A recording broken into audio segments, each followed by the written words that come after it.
Hi guys, thanks for tuning into the channel today. I thought I just might go through some of the Enfields I've had over the past 8 years, and we'll start off with the very first bike I purchased, which was a 2011 C5, which in Australia in those days cost around about $9,500, and I think on today's market they'll still cost you roughly the same dollar.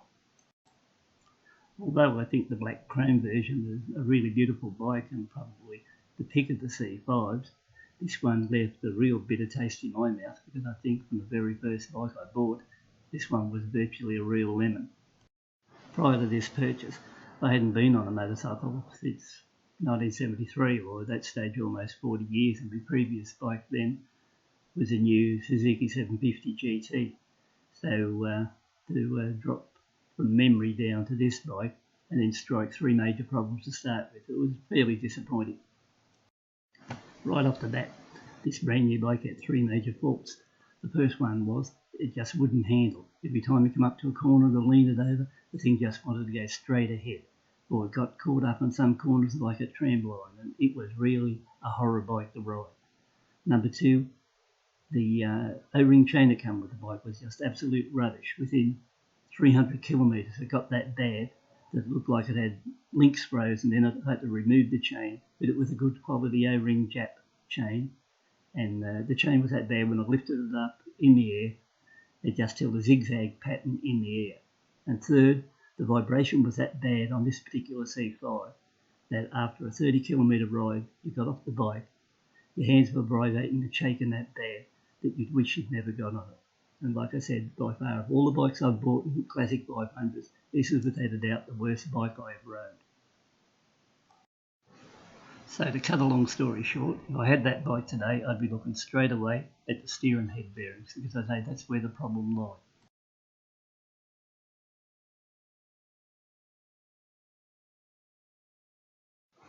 So after putting up the black chrome for a few months, I just couldn't hack it anymore, so I got into the van, drove back to Sydney, looked around, found this Maroon chrome at a dealer and purchased it. Once back home, I cleaned up the black chrome, whipped her on Gumtree, I think I did at the time, and sold it for, I think, I don't know, $3,000 cheaper than what I originally purchased it for. Now during the time I had this Maroon chrome, I think for several months, I put up 10,000 kilometres on the bike. It was a trouble-free bike, very little vibration, and overall a very well put together bike. So it just goes to show you, both were from the chrome stables. One was a really good bike, this one, the other one was just a total bit of rubbish.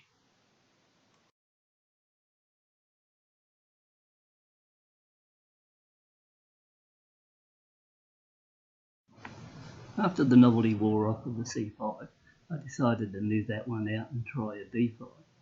This 2013 B5, however, once again a really good bike, and this thing here to cruise out along the road at 70 miles an hour, 110 kilometres per hour, very little to no vibration, this particular bike, and it did everything what it was supposed to do well. It was probably one of the pick of the 2 or 3 bikes I had over the years, which I thought was really a nice bike. The only problem with the B5 to me was it didn't have the sex appeal, you could say, of a solo seat similar to what a C5 had, and that was its big drawback. But it was more like a fill-in bike for me to try, and while I had it, I thoroughly enjoyed the bike, and from memory, I think it was the only bike I ever had which I actually got a puncture on. I think it was due to the B5 had sort of cheaper tyres on it compared to a C5, and they were more tready pattern, and that's how I ended up scoring a puncture.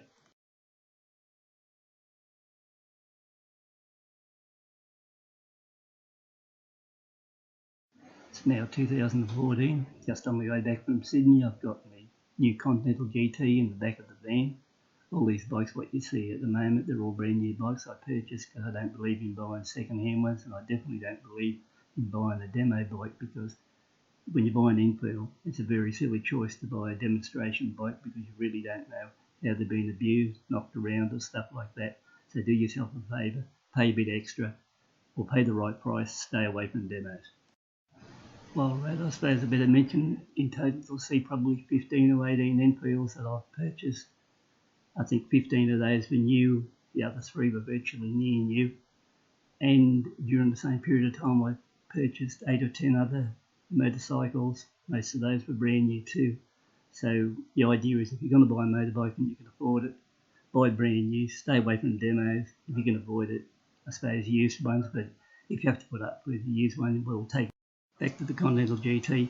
It was a really big improvement over a C5. So once you got on this particular bike, it handled really nicely, although it did feel a little bit top heavy compared to a C5.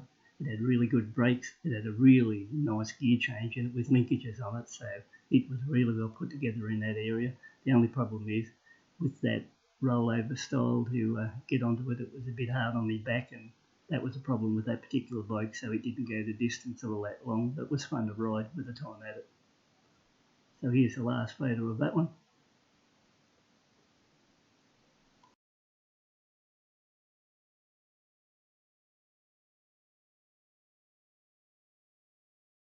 So we're still in the year 2014, once again on the way back from Sydney. In the back of the van, we've got the 2014 model C5 in the new colour tan cherry, which was very popular and a lot of people liked this particular colour, and I got a lot of comments when I used to go out on this one with this particular colour. Quite a lot of people asked me did I actually restore the bike, so sort of come out really well in that line and sort of really looked the part, real period style bike. Just as a reference, these solid type colours, whether you look at the tan ones or the silvers or the whites or any of the others, the greens, they usually sold for roughly $200 or $300 cheaper than the chrome colours. So once again, they were just on the cheaper, exactly the same bike, just a little bit sort of solid colours. Now this particular bike, from brand new, wasn't without problems. From I think 100 kilometres straight off, we've all heard of the dreaded Sprag clutch. Well, by 2014 it was supposed to be well and truly fixed by a revised Sprag in the new models. Well, this one had the new Sprag in it when I purchased it, but straight away it was faulty, so I've got a video here running and it'll give you an idea what a faulty Sprag clutch sounds like. So I'll whip that on now. Just in case I have to forget, this was a very good bike overall, and I ran an EJK jetting kit on it, and this bike performed extremely well. Now, I'm not 100% sure if the EJK jetting kit is still available in Australia, but you could buy them here once for about $350. And with a sports exhaust on these particular bikes on a Euro 3 model, and this is a Euro 3, they did run particularly well. So they performed, you know, they would run at 110 kilometres an hour quite easy with the EJK kit, have really good performance in the first 3 gears, and in actual fact would actually push you back along the seat, which is very rare for an Enfield. While we're at it, here's a quick look at the EJK jetting kit, which sold it for about $350. They're fairly easy to fit, so it only just adds fuel in different stages. It comes pre-tuned, so you just sort of set it up, and I think it takes roughly about 15 minutes to do the job. And for your $350, especially when set up with a sports exhaust, you can really notice a difference, especially on a Euro 3 model. No good on the Euro 4. Now, when I say it's no good on the Euro 4, it's just EJK haven't put out a map for the Euro 4 model now. You go up to 2017, and this is virtually a plug and play.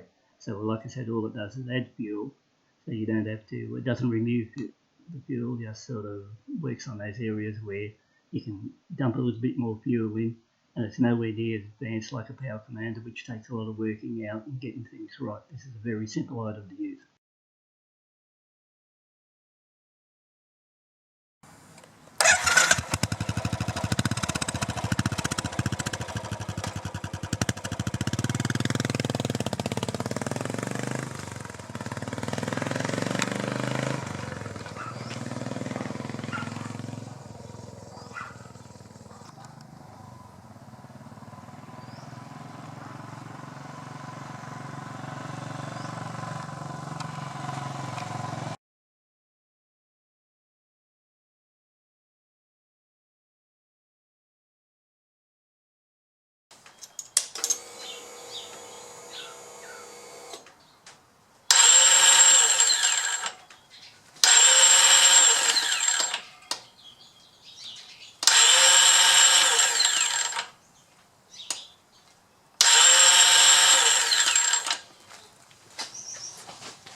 So we hit the year 2015, and I again decided I'll have another hit of the Black Chrome, because Black Chromes were really my favourite bike. But once again, I was plagued with a bad vibrating bike, and it didn't last all that long here in the backyard, you could say. I give it, I don't know, might have rated 1,000 kilometres, and it ended up on Gumtree True. So it's just one of those things that happen. They vibrate too bad, we usually move them out. I've done roughly 1,000 kilometres on this bike and took it for a run out along the road, and I'm sitting on a 90k cruise. I come up and up ahead there's a bit of loose gravel, so I drop back to about 80 to go along it just to make sure nothing goes wrong. All of a sudden the steering locks up on me and I can't turn the steering at all. Just impossible, it's just locked straight ahead. And I end up veering from one side of the road to the other, straight off the road, down the culvert, into this grassy patch area, and then stop. And all this happened in a matter of seconds. I sort of get off the bike and I think, how the hell did that happen? And then I realised, once again, it was like a trip back in time to 2012, and that is exactly what happened in 2012 when I was riding the other bike. And this time I knew when I got the bike home, I could go straight to the steering and check her out. And sure enough, the bloke in India assembled it together and tightened the steering head down too tight. So overall, that was a good lesson learned. It was just a matter of get the spanner out and do the nut on top, loosen up the steering a little bit, and work it out where I had a bit of free place at the steering when you lean on the back of the seat, and press the bars. They had a little bit of free movement going back and forth, and it just took probably a couple of attempts to get it running right. After that, I had no more troubles with the steering. The bike ran around the corners well, and everybody was happy. So guys, while we're at it, here's a bit of a running tip for you for the bike. So if you've got a Enfield up to around about 17 plate and you bought it new and it's running a bit rough and bogging down and cutting out on you and stuff like that, very good chance it could be the factory Bosch plug which is in the bike from start. So the smart idea with that would be toss that spark plug and go down to your local Honda dealer, buy yourself a NGK spark plug, and the spark plug you require will be an NGK BPR 6ES. And if you put that NGK 6ES spark plug into it, you'll find the bike will start a lot easier, it'll be better on fuel, it won't fail as plug, it'll idle a lot better, and you'll be a lot happier camper. And not only that, if it's a warm area where you're riding, you'll find that the bike won't smell and it'll run cool. So overall, there'll be an investment for a few dollars well worth spending on, so I hope that helps you. Well, I think that's about enough for this clip. You'll see how it goes and what comments I get on it, or whether or not it takes any interest. In the next clip I put up, we'll have a look at a few special editions I bought. 7500 Daytona I purchased, which was fully restored. So there's a few bikes there.